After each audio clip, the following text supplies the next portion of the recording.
ক্রিকেটে সবচেয়ে বেশি গতিতে বল করে রেকর্ড বুকে নাম লিখিয়েছে যে ১০ জন বোলার। চলুন দেখে নেওয়া যাক কার বলের গতি কত ছিল। ১০ নাম্বার শেন বন্ড ১৫৬.৪ কিলোমিটার। ৯ নাম্বার মোহাম্মদ শামি ১৫৬.৪ কিলোমিটার। ৮ নাম্বার মিচেল জনসন ১৫৬.৮ কিলোমিটার।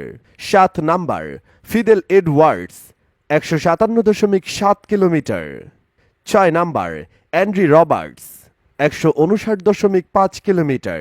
৫ নাম্বার মিচেল স্ট্রাক ১৬০.৪ কিলোমিটার। ৪ নাম্বার জেফ্রি থমসন ১৬০.৬ কিলোমিটার। ৩ নাম্বার ব্রেট লি ১৬১.১ কিলোমিটার। ২ নাম্বার শন টেইট ১৬১.১ কিলোমিটার। ১ নাম্বার শোয়েব আখতার ১৬১.৩ কিলোমিটার।